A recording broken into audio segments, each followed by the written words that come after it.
Thank you for listening to our mystery audiobook channel. Please like and subscribe if you haven't done so already to get updates on new audiobooks releasing every week. And now, for the feature presentation, Murder Beneath the Sphinx. Chapter 1. A Telegram from Cairo. Outside the windows of 221 Marston Square, the street lamp flickered uncertainly in the grey evening, while inside, Inspector Price of Scotland Yard nursed a glass of whisky and frowned over the Times. Price was a man of solid build, with a neatly trimmed moustache and eyes that missed little. Though his manner was quiet, there was a sharpness to him, an ever-watchful mind behind the calm demeanour. His rooms were modest and tidy, with only a few indulgences, a collection of rare tobacco tins on the mantelpiece, and a framed engraving of the pyramids above the fireplace. A small fire burned steadily, trying in vain to push away the biting chill of January. He had just folded the newspaper when there came a rap at the door, a brisk, impatient knock.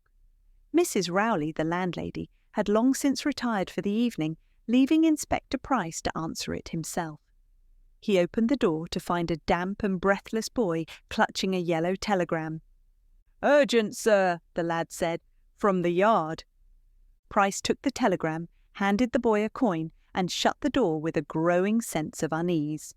He slit open the envelope with his penknife and read, "Urgent. To Inspector Price, Scotland Yard, London. From British Consul, Cairo.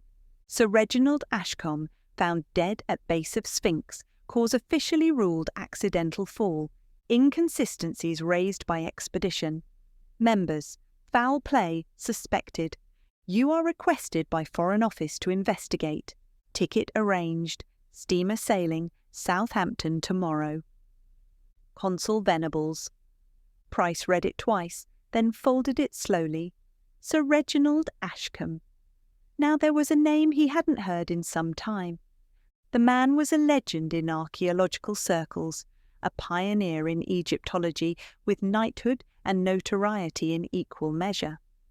Though he had long enjoyed the favour of the Crown, there had been rumours of dubious dealings, black market artefacts, political meddling, and unsavoury connections with mercenary diggers. None of it ever proven, of course, but enough to raise an eyebrow among those who paid attention. And now he was dead. Price paced to the fireplace, staring up at the engraving of the pyramids. A curious coincidence. The image had been a gift from a former colleague, now posted in Cairo, and Price had often studied it with a quiet longing. Egypt, land of secrets, buried histories, and mysteries written in stone. He began to pack before the fire had burned low. The next morning at the Southampton docks, the air was sharp with salt as Price stood on the deck of the RMS Oceania, coat buttoned tight, fedora pulled low. The steamship was sleek and modern, bound for Alexandria with stops in Gibraltar and Malta. Below decks, Price already read over the dossier forwarded by the Foreign Office. Sir Reginald's expedition had been working near the Great Sphinx of Giza for nearly 6 months, investigating the site of what Ashkam had claimed might be an undiscovered temple complex. Only days before his death, he had sent a cryptic telegram to the British Museum. "Discovery will change everything. Keep plans quiet. More soon." He never sent more. The official story claimed he had fallen from a temporary scaffolding erected near the forepaws of the Sphinx. Broken neck, instant death, a tragic accident. But now Price knew what experience had taught him many times over.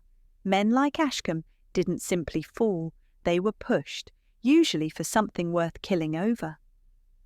By the time the steamer cut through the sun-drenched waters of the Mediterranean, Inspector Price had memorised every name connected to the expedition. There were 5 individuals of note: Lady Evelyn Ashcombe, the archaeologist's much younger wife, described as refined and intelligent, but curiously absent from many of her husband's public ventures. Marcus Llewellyn, a bright young assistant from Oxford, rumoured to be ambitious and often at odds with Ashcombe's methods. Professor Amal Rashid, the Egyptian government-appointed liaison, a respected scholar and quiet nationalist known for his criticism of Western exploitation of Egyptian artifacts. Harriet Blythe, a journalist from the Illustrated London Courier, assigned to cover the expedition's progress, though why Ashkam would allow a reporter into his most secretive dig was unclear. And lastly, Ahmed Youssef, the foreman of the local workers, a man with no formal education but with intimate knowledge of ancient tomb structures and desert terrain. Price closed the folder. 5 names. 5 possible reasons for Ashkam to end up dead at the foot of the oldest riddle in history. He glanced out at the endless sea ahead, already tinged with the heat and dust of Egypt. Somewhere beyond that horizon, beneath the shadow of the Great Sphinx, the truth waited. Chapter 2. Ashkam's Circle.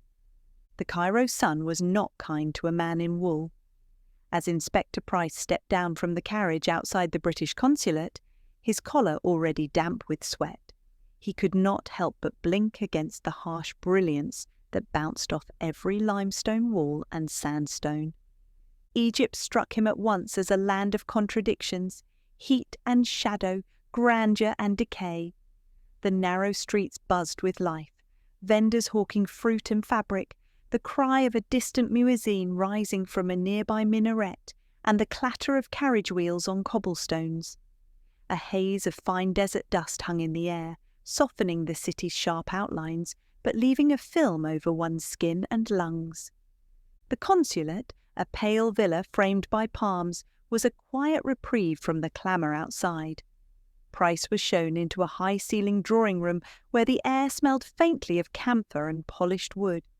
Waiting for him was Consul Gerald Venables, a stiff, balding man in an immaculate cream suit and pince-nez, whose manner was that of someone constantly reminded of his own importance.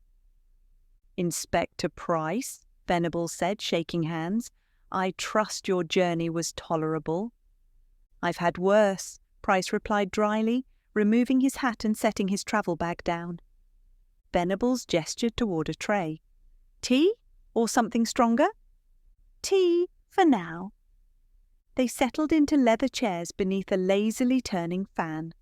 Venables poured the tea with practiced precision. "The Foreign Office has taken a discreet but keen interest in this business," Venables began. "Sir Reginald Ashcombe was, shall we say, politically valuable." "Valuable to whom?" Price asked. Venables gave a thin smile. "To the Empire. His discoveries stirred public interest. Yes, but more than that, they strengthened Britain's foothold in Egypt's cultural landscape. If the locals believe we are preserving their history, well, it serves our purposes, doesn't it?" Price sipped his tea. "Tell me about the body," he said. "Found early morning 3 days ago. A local worker discovered him lying at the base of the Sphinx under the scaffolding. Neck broken. Death was likely instantaneous. Dr. Azmi, a reputable Cairo physician, signed off on the death certificate. But," he leaned forward, "there were inconsistencies." "What kind?"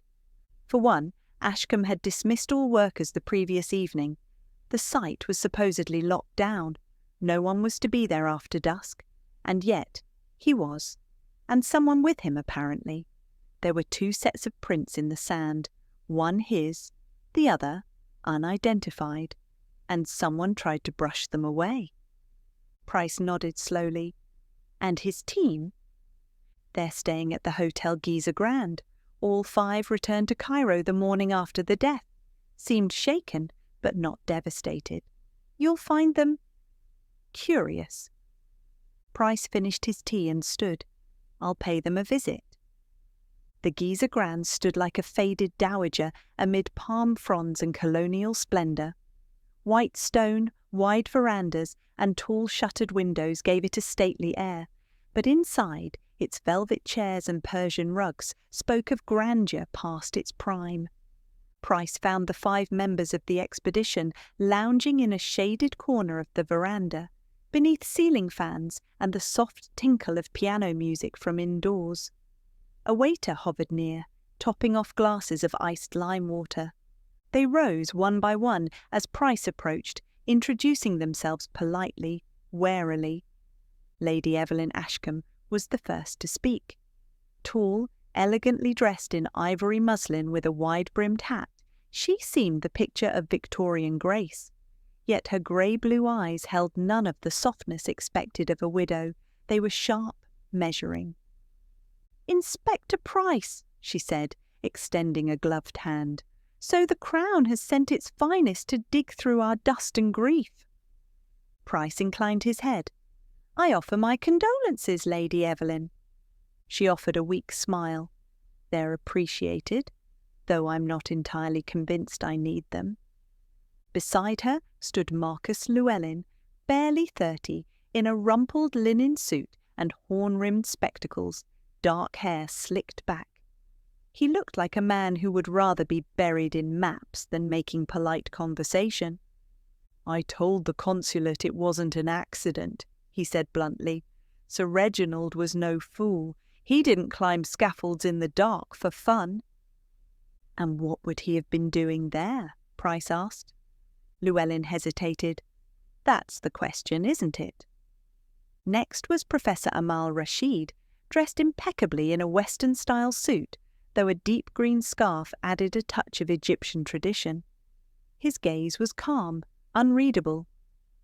"Inspector," he said with a slight bow, "welcome to Egypt. I hope your time here will be enlightening." "Thank you, Professor. You were the liaison for the excavation." "I was. My duties were scholarly, but also political.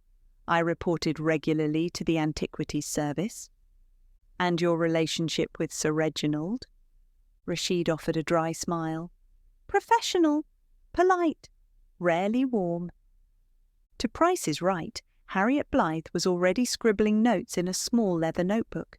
She was short, wiry, with keen grey eyes and a mop of chestnut curls under a linen cap. "Are you taking statements or staging your own investigation?" she asked brightly. "Because if it's the latter, I'd advise you to start at the Sphinx. The ground tells its own story." "You've been there since the accident?" Price asked. "I went the morning after," she said. Most of the sand had been disturbed by then, but there were things still left to see, scrape marks near the stones, for instance.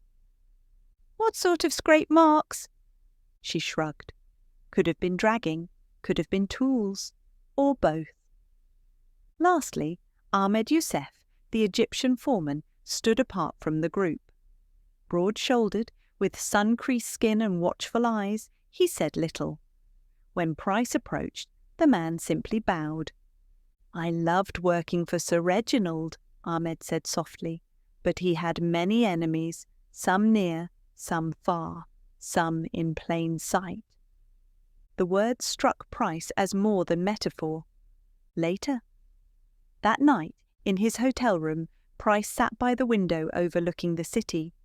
A phonograph played faint Arabic music in the distance, and the scent of jasmine drifted on the air. He reviewed his notes by lamplight. 1 man dead. 5 people close enough to kill him. Lady Evelyn had the least emotion of the group. Cool, composed, distant. Was it grief or guilt? Llewellyn showed flashes of resentment. Ashkam had kept his discoveries close. Jealousy could breed dark thoughts. Rashid was polite to a fault, but nationalism could be a powerful motive. Harriet Blythe's curiosity was razor-sharp.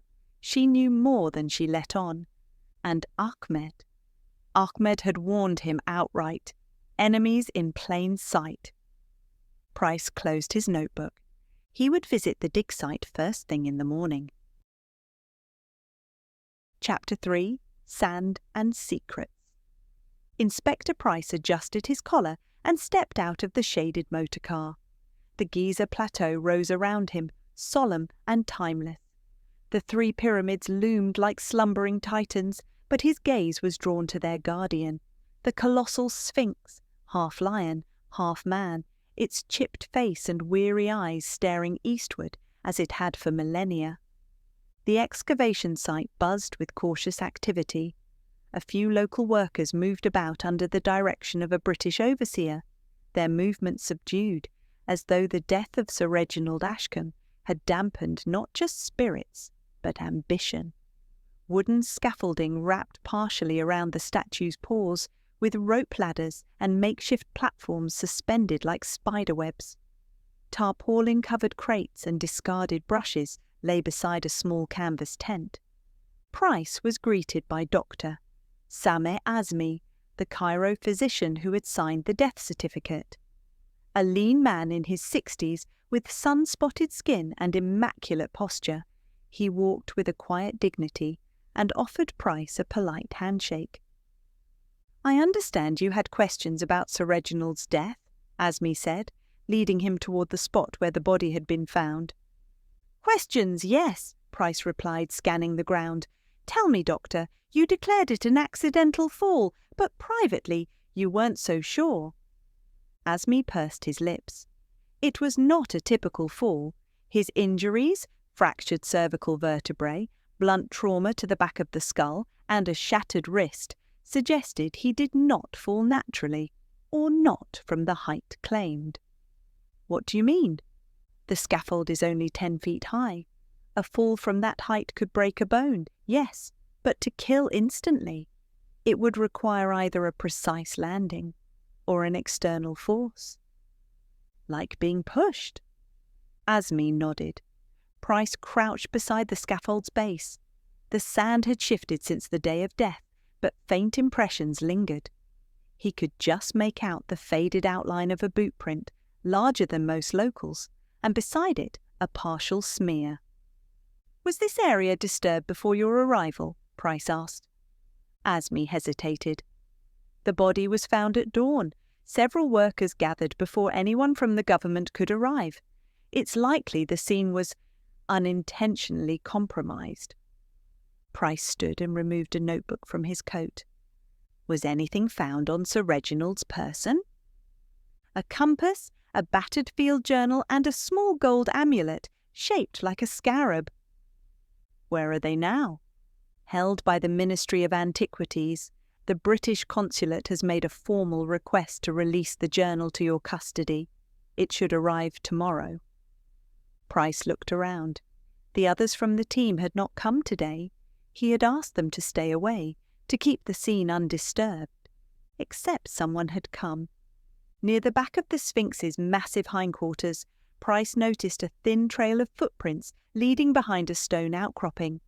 The wind hadn't reached this corner, and the tracks were fresh. Following them cautiously, he rounded the rock and found Harriet Blythe, crouched with her back to him, sketchbook open, pencils scratching furiously.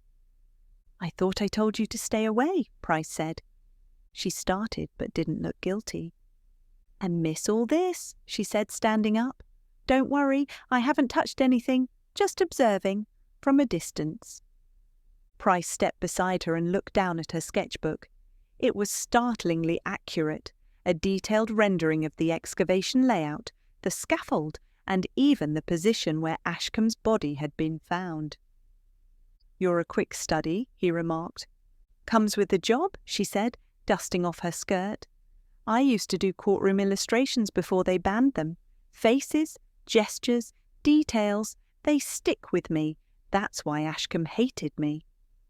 Did he now? He didn't like being watched. Most people don't when they have something to hide. "Did you think he was hiding something?" She gave him a sidelong glance. "Of course. But then again, I think most people are. Don't you?" Price smiled faintly. "Only when they start lying." They stood in silence for a moment, the great paws of the Sphinx casting long shadows over the site. "Did you know about the telegram Ashcombe sent to the British Museum?" he asked suddenly. "The one about a discovery that would change everything?" she replied. "I heard whispers. He was paranoid about it, locked his tent every night, wouldn't let even Llewellyn near the new chamber." "So there was a chamber?" She nodded. I saw it from a distance, half excavated, looked like the top of an entrance. But after Ashcombe died, the workers sealed it up and left it untouched. Why? Out of respect or fear, depends on who you ask. Price crouched again and swept some sand from a small depression in the rock beside the Sphinx's paw. A tiny fragment glinted in the light, a sliver of blue-green faience, the kind used in ancient Egyptian jewellery. He wrapped it in a handkerchief and slipped it into his pocket. Later that day, back at the Giza Grand, Inspector Price summoned Marcus Llewellyn for a private word. The young assistant arrived looking slightly sunburned and sleep-deprived. He sat stiffly in the rattan chair, his knuckles pale against the handle of his satchel. "You worked with Sir Reginald longer than anyone else," Price began.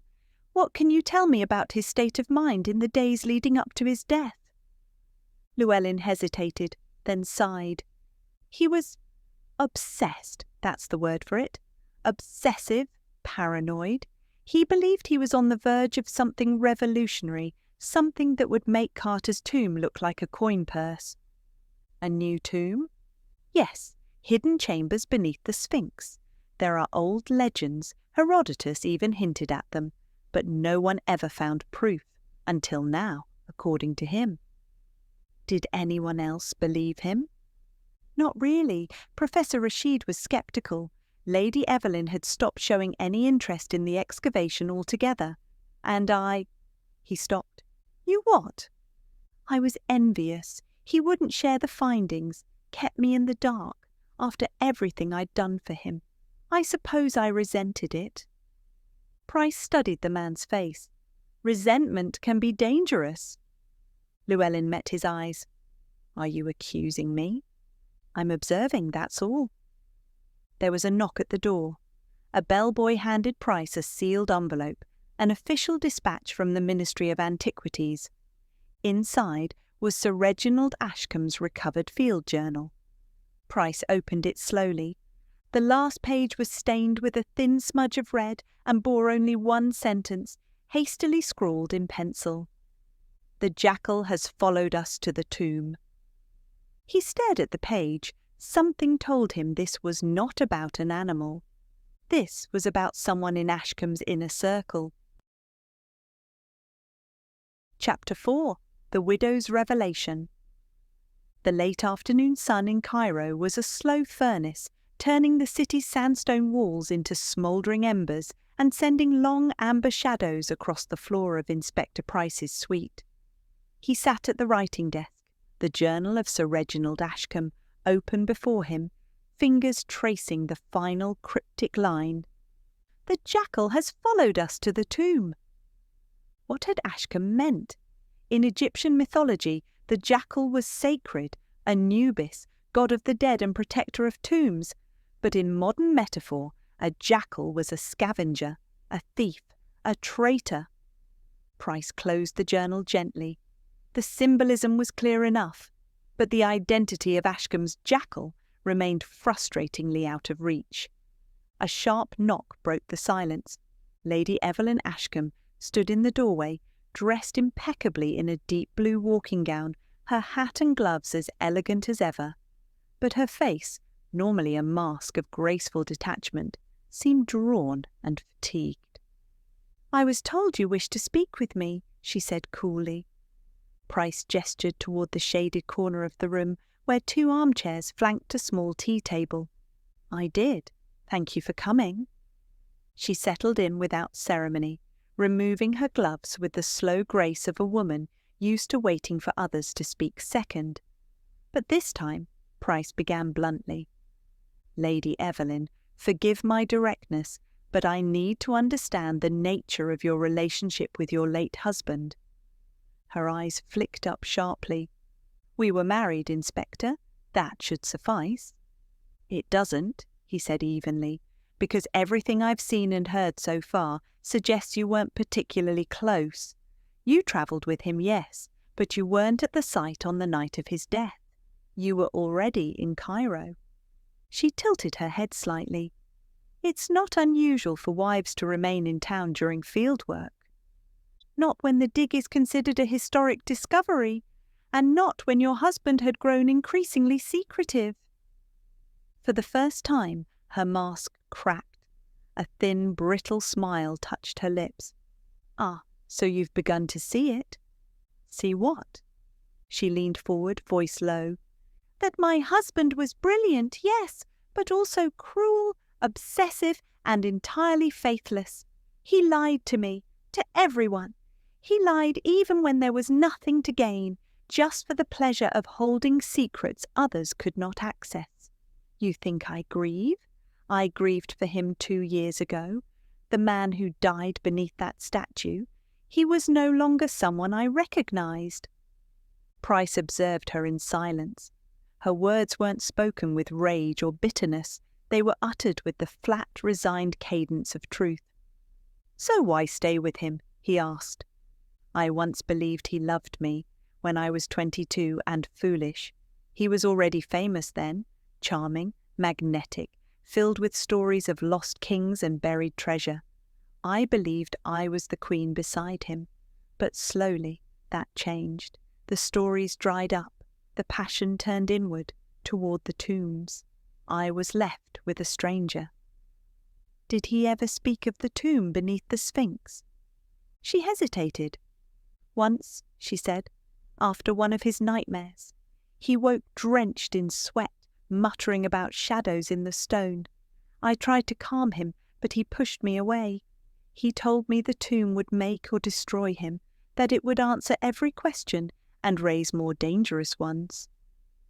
"What kind of dangerous questions?" "He never said, but he wrote letters, at night, often by candlelight while I pretended to sleep. He kept them in a small leather folder, locked. He called it his final archive. I never saw what was inside." "Do you know where this folder is now?" She shook her head. "Gone. Either it was taken after his death, or someone knew to take it before." Price considered her. Her answers were not rehearsed. And more than that, she seemed not to be hiding anything, but offering him a chance to look beneath her surface. "Do you know of anyone who might have wanted your husband dead?" She paused, then reached into her reticule and withdrew a small envelope. "I found this in our suite the night before we left for Cairo," she said quietly. "Slipped under the door." Price took it and opened it carefully. Inside was a single folded scrap of paper with 4 words scrawled in Arabic and a shaky English translation underneath. "Leave before the jackal feeds." He stared at the words. The same metaphor Ashkam had used in his journal. The jackal again. "You didn't tell anyone about this?" She shook her head. "Reginald would have dismissed it as a prank. But I know better. Egyptians use symbols like this when they feel they aren't being heard. Someone was trying to warn me or frighten me." Price looked down at the message. The handwriting was rough, uneven. A local, a worker, someone with enough English to translate, but not enough fluency to write fluidly. He folded it slowly. "Why show this to me now?" "Because I'm tired of silence, and because you're the first person who seems to be asking the right questions." There was a quiet knock. A porter appeared at the door. "Inspector, a message from the consulate." Price took the envelope and opened it. It contained a single line, hastily typed. "Parcel recovered from Ashcombe's tent during final clearance. Delivered to hotel per your request." He excused himself and returned moments later with a plain wooden box sealed with wax and stamped with the mark of the antiquities office. He opened it carefully. Inside was a leather folder, aged and scuffed. The final archive. Lady Evelyn's breath caught. He opened it and found a stack of letters, written in Ashcombe's careful script. But more shocking than their contents was the addressee. Each letter began the same.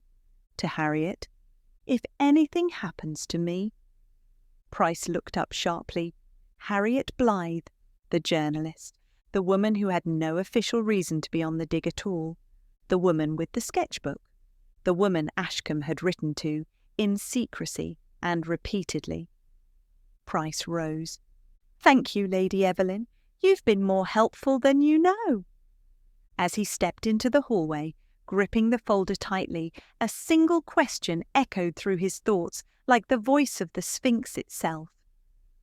Why would a man like Sir Reginald Ashcombe trust a stranger with his life's secrets unless she wasn't a stranger at all?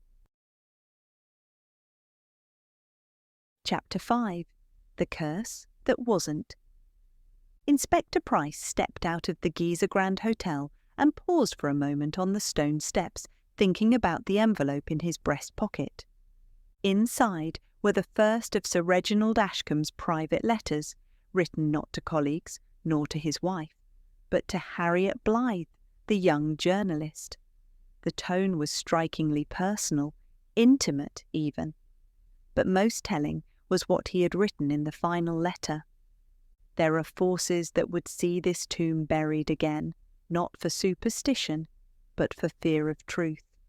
I believe someone among us is trying to stop me. If I do not survive this, Harriet, it will not be a god that strikes me down, it will be a man, or a woman." By mid-morning, Price stood once more beneath the shadow of the Great Sphinx, the air thick with the scent of dust and diesel oil. The site had fallen eerily quiet. Workers huddled in small groups, speaking in low tones. A sense of fear hung over the excavation like a heavy veil. Dr. Sameh Azmi met him with grim news. "There's been another death," the physician said, leading Price toward the back of the site. "One of the workers, Rashad, a good man, loyal, quiet." "What happened?" Price asked. "Poisoning," Azmi said grimly. "His tent mates found him before dawn, foaming at the mouth, rigid hands. We could do nothing." "Accidental?" Azmi hesitated. "Hardly. Someone gave him something. In his tea, perhaps. He hadn't eaten since the previous evening." Price stopped walking. "Do you believe this has anything to do with Sir Reginald's death?" Azmi nodded slowly. Rashad was the first man to see the new chamber. He was one of 3 labourers chosen to break the final layer of stone. And the other 2? Dismissed quietly the day after Ashcombe's death, sent back to their villages with extra pay. Price narrowed his eyes. Who dismissed them? Azmi hesitated. "The order came through Ahmed Youssef." The foreman, quiet, watchful. A man Price had pegged as intelligent and deeply loyal to the old land. Price excused himself and crossed the camp until he found Ahmed, seated in the shadow of a crumbling limestone block, carving a small wooden scarab with a short blade. "Ahmed," Price said, crouching beside him, "I need you to be honest with me." Ahmed looked up. "I have been, Inspector." "You dismissed the 2 workers who entered the tomb with Rashad." "I did." "Why?" Ahmed's hands stilled. "Because they were afraid," he said slowly. "They said there was something wrong inside, that when the stone cracked open, the air was thick, too thick, and there was something, not a presence, but a feeling." "A feeling?" "They believed it was cursed, that we had disturbed something sacred. I told them to go, for their own peace." "Did you believe it too?" Ahmed hesitated a long time before answering. "No," he said finally, "but I believe someone wanted us to believe it." "Who?" Ahmed looked toward the Sphinx, as though expecting it to whisper the answer. "I don't know, but curses are useful, Inspector. They make men run before they ask questions." Price stared at him. "And Rashad?" Ahmed's face darkened. "He did not run. He spoke too much. He said he had seen something, just before the stone door fell. A flash of light, a shadow moving deeper into the chamber, as though someone had already been inside." "You think someone accessed the tomb before it was officially opened?" Price asked. Ahmed nodded. "Yes, someone with knowledge and fear." Later that afternoon, back at the hotel, Price summoned Harriet Blythe to his suite. She arrived briskly, her notebook in hand, her expression a careful mix of curiosity and irritation. "You summoned me like a suspect," she said lightly, taking a seat. "You are one," Price said, setting the leather folder, Ashkam's archive, on the table between them. Her eyes flicked toward it. "So, you found it. You know what it is?" "I do."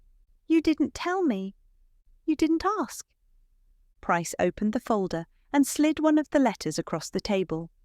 Harriet hesitated only a second before reading. "Harriet, if anything happens to me, they will say it was an accident, but you'll know better." She looked up. Her mask of sarcasm had fallen away. "How close were you to him?" Price asked. "I wasn't his mistress, if that's what you're implying," she said sharply. "But he trusted you, enough to confide things he didn't tell his wife or his assistant." She hesitated. "Yes, because I didn't want anything from him. Not funding, not glory. I only wanted the truth." "Why were you on the dig at all? A site like this doesn't typically allow journalists." She gave a small, bitter smile. "Because I knew something." "My mother," she said quietly, "was Reginald's lover. Many years ago, before he was married, she was a translator, fluent in hieroglyphs and Coptic. She helped him with his earliest papers. Then he abandoned her, left her name off the articles, took all the credit. She died in poverty while he became Sir Reginald." "I'm sorry," Price said, meaning it. "I came here because I wanted to see if he was the man she said he was, or something worse." "And what did you find?" She looked away. "Something worse." "Did you kill him?" She met his eyes evenly. "No." "But someone did," she added. "Someone who knew exactly what he was about to find and wanted it buried again." She pulled a sheet from her notebook and handed it over. It was a rubbing of a carving, one found, she claimed, just inside the tomb entrance before it was sealed again. It depicted a man being weighed on a scale beside a jackal-headed figure. But instead of the usual feather of Mayat, which was the symbol of truth, the scale was tipped by a British coin. Price stared at it. A modern coin, in an ancient carving? "Impossible," he whispered. "Unless someone altered it," Harriet said, "which means someone was in the tomb, recently, before it was opened, someone who left a message, a warning or a threat." A knock at the door interrupted them. A telegram delivered by a hotel attendant. Price opened it and read quickly. "To Inspector Price. From British Museum, London." Ashcombe's final telegram, received 6 hours before death, mentioned new chamber and intention to inform authorities of unauthorized activity on site. Quoted, "Will name the man in question shortly. H." "H," Price whispered, his mind racing. "Harriet?" No, he doubted it. He turned to her. "Did Ashcombe ever mention who he suspected?" "No," she said. "He just said he'd been followed, that someone wanted to find the tomb before him, that this person would rather kill than be exposed." Price stood. One man dead, another poisoned, whispers of curses. But it wasn't ancient wrath. It was human, and the key to it all was buried beneath centuries of stone. Chapter 6. Return to England. The Nile shimmered under the late afternoon sun like a river of gold. From his hotel balcony, Inspector Price could see the feluccas sailing lazily along the water, their white sails crisp against the indigo sky. The air was thick with the scent of cardamom and the distant call to prayer from a minaret rising above the rooftops. But Price's thoughts were far from the beauty of Cairo. He stood still, the telegram from the British Museum clenched in his hand. "Will name the man in question shortly. 8 late." That final line in Ashcombe's last message haunted him. H. The initial hung like a shadow over every face in the case. Harriet, Hassan, the missing Hassan Effendi, Professor Amal Rashid, who once published under the pseudonym Haroun, and even Her Majesty's office for that matter. But one other possibility had begun to take root in Price's mind. It wasn't just about who had killed Sir Reginald, it was about why. And that answer might be thousands of miles away, buried not in sand, but in glass and stone, in the halls of the British Museum. Price took the steamer back to England. The fog welcomed him like an old acquaintance. It clung to the cobblestones of Southampton as the steamer docked, then thickened as the train cut through the countryside toward London. By the time Price stepped off at Victoria Station, the air was full of drizzle and smoke. He was back in the city of gas lamps and whispers. His first stop was Scotland Yard. There, a letter awaited him, marked Private. It was from Sir Archibald Stroud, chairman of the British Museum Trustees, requesting a meeting at his office that very afternoon. The tone was friendly, too friendly. The museum stood austere and imposing, its Greco-Roman facade no more inviting than a mausoleum. Inside, the smell of parchment, dust, and aged leather filled the air. Price was led through galleries of forgotten empires and into the museum's administrative wing, where Sir Archibald waited in a room lined with teak shelves and glass display cases. Stroud rose to greet him, a tall man with silver hair and a politician's handshake, firm, warm, but calculated. "Inspector Price, a pleasure. I trust your journey from Egypt was enlightening." Price accepted the seat across from him. It was more revealing than expected. "I imagine so. The news of Ashcombe's death reached us swiftly. Tragic. The man was eccentric, yes, but a visionary." "A visionary with enemies," Price said evenly. Stroud gave a soft chuckle. "As are all great men, Inspector. But surely you don't believe his death was anything more than a desert misstep." Price met his gaze. "I believe someone had something to lose if Ashcombe lived to share what he discovered." Stroud's smile remained, but his eyes hardened slightly. "And what did he discover exactly?" "You tell me," Price said. "He was preparing to send his findings here. He wrote that he'd uncovered something that would change everything. Then, hours later, he was dead, and someone had been inside the chamber before him." Stroud didn't blink. "Inspector, the museum receives hundreds of such claims a year. Hidden temples, secret cartouches, revolutionary tombs. 99% are either exaggerations or fantasies. The desert plays tricks on brilliant minds." Price reached into his coat and withdrew the rubbing of the carving Harriet had given him, the one depicting the British coin on the scales of Mayat. Stroud stared at it, just for a second, but Price saw the flicker of recognition. "You know what this is," Price said quietly. "I know it's a forgery," Stroud said smoothly. "No real Egyptian artisan would include modern currency in a sacred scene. This was clearly planted, perhaps by a nationalist trying to make a statement, or an ambitious reporter." "Like Harriet Blythe?" "Among others." "And what about Professor Rashid? You were in correspondence with him about the dig, were you not?" Stroud's lips tightened. "We consulted Rashid years ago, a talented man, but his politics are inconvenient. Too Egyptian, too loud." Price let that hang for a moment. What if Ashcombe discovered something that undermined the museum's holdings? A tomb that proves many artifacts in your displays were removed from Egypt illegally. What if he meant to go public? Stroud rose slowly, walking to the window. Rain misted against the glass. "If he had," Stroud said without turning, "then someone would certainly have had reason to stop him." That evening, back in his rooms in Marston Square, Price lit a fire and poured himself a modest glass of brandy. He set Harriet's sketch, Ashcombe's letters, and the ministry telegram in a neat row on the table. The pattern was beginning to form.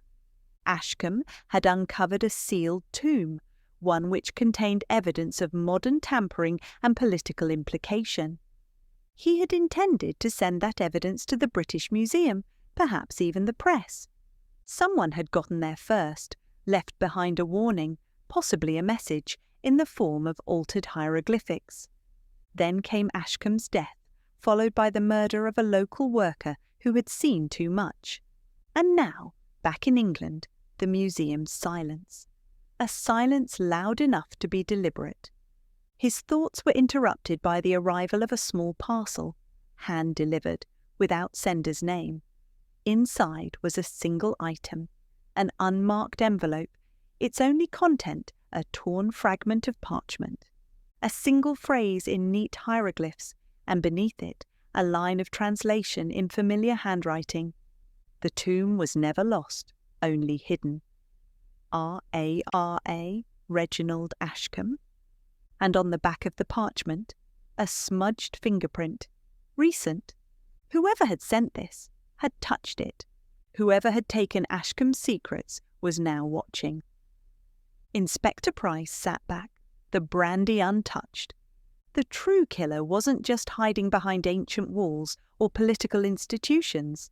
The killer was playing a far more dangerous game. And someone else was pulling the strings.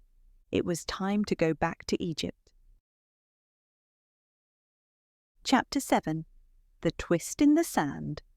The sun over Cairo blazed down upon the Giza plateau, where the sand shimmered and the stones breathed heat. Inspector Price had left England, and now he stood once more before the weathered face of the Great Sphinx. This time he wasn't alone. At his side stood Harriet Blythe, her expression unreadable behind the brim of her linen hat.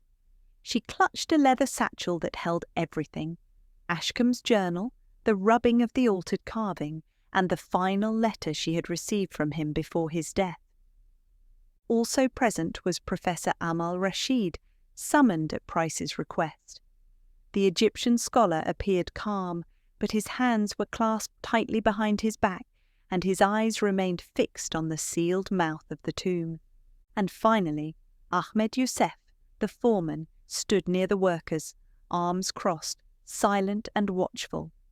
A scaffold had been reassembled. The stone door at the base of the Sphinx, previously resealed, had been carefully pried open once more. The opening looked like the throat of some great buried beast. Price took a lantern from one of the workers and turned to the group. "We go in together," he said. "No secrets, no separations." They descended into the darkness. Inside the hidden chamber, the air was cool and dry. Dust danced in the shafts of lantern light. They moved cautiously down a stone corridor that sloped beneath the Sphinx's paws. Ancient symbols lined the walls, some genuine, others modern additions that Price now recognized as deliberate alterations. They reached the burial chamber. The ceiling soared higher than expected, its centre marked by a crumbling statue of Anubis. At its base was the stone platform, now empty, where Ashcombe had been working before his death. But what drew everyone's eyes was the second chamber, newly uncovered. Its entrance had been partially obscured by debris and stone blocks. Harriet stepped forward, breath catching. "This is where he said the truth would be found," she whispered.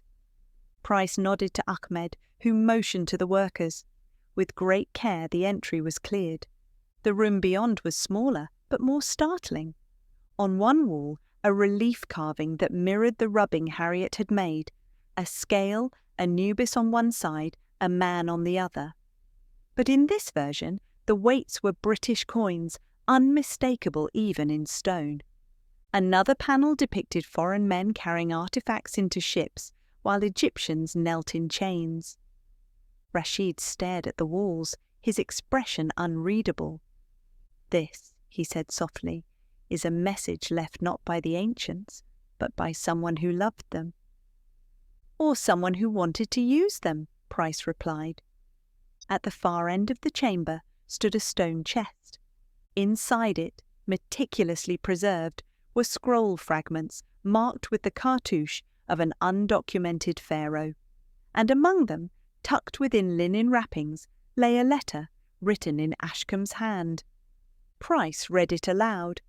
"To those who come after, know that this tomb contains evidence of betrayal, the relics stolen, sold, falsified, the lies told to maintain power. I was part of it. I profited from it. But I will not die with it on my conscience. I name the one who seeks to silence this truth. Amal Rashid." Price turned slowly. The professor's face had not changed. No denial, no protest. "You knew he would write it," Price said. "That's why you followed him." Rashid inclined his head. "I did not kill him. I never laid a hand on him." "But you knew someone would," Harriet said. "I merely ensured that Ashcombe would not survive long enough to undo the thefts he enabled for decades. He was ready to turn his back on the very empire he had helped empower, a hypocrite in the final act." "So you let it happen?" Price asked. Rashid stepped toward the wall, resting a hand on the carving. "Do you know how many of our ancestors' remains lie beneath the floors of British galleries? How many scrolls torn? How many tombs empty to decorate drawing rooms in London?" "I understand your anger," Price said, "but you turned it into murder." "Number I did not kill him," Rashid repeated, his voice calm, "but I knew someone else would." Price stared. "Who?"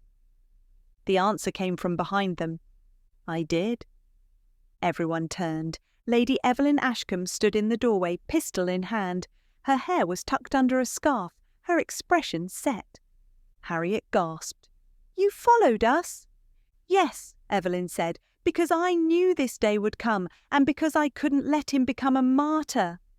She stepped further into the chamber, weapons steady. "My husband ruined lives. He stole from the people who welcomed him. He betrayed my trust, betrayed my family's name. And when he told me he intended to reveal everything, not out of guilt, but for glory, I knew what I had to do." "You pushed him from the scaffold," Price said quietly. "I waited until he climbed up alone.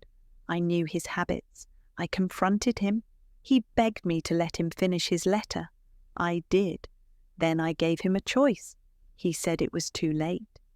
She gave a bitter laugh. "So I made it final." "And the worker?" Price asked. "Rashad?" She hesitated. "Number, that wasn't me." All eyes turned back to Rashid.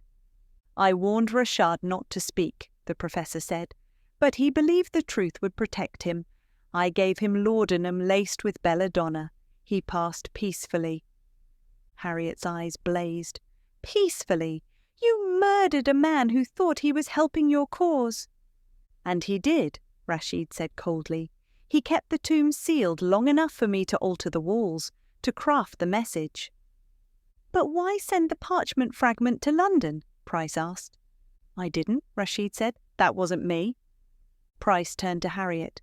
She said nothing, but her eyes said everything. "You sent it," he said. "You wanted me to return. You knew only the British government could protect this site once the truth came out." She nodded. "I wanted you to finish what Ashcombe couldn't." The aftermath at the British consulate in Cairo. Lady Evelyn Ashcombe was taken into custody quietly. She offered no resistance. When asked by the consulate for a statement, she gave only 5 words. "Let the sand cover him." Professor Rashid disappeared before a warrant could be issued. It was believed he fled into Upper Egypt, where nationalist sentiment offered him shelter. The tomb was sealed, this time not to be looted, but preserved. A joint Anglo-Egyptian team was formed to protect and study the site. Inspector Price returned to London. Not all crimes, he now understood, were committed in darkness. Some were written in daylight, in ink and silence, signed by power. Epilogue, Marston Square, London. Price sat at his desk, a fresh cup of tea steaming beside him, and read the final article Harriet Blythe had sent him from Cairo. It appeared in the Illustrated London Courier beneath a bold headline, "The Sins of the Sand, Ashcombe's Final Discovery." The article laid out the truth in cautious but damning detail about the falsified tombs, the recarved artefacts, the quiet complicity of those who looked the other way. At the bottom, beneath her byline, she had written a simple dedication, "For the ones who kept digging." Price folded the newspaper and leaned back. Sometimes, he thought, justice didn't come with a noose or a trial. Sometimes it came with the truth and the courage to let it breathe.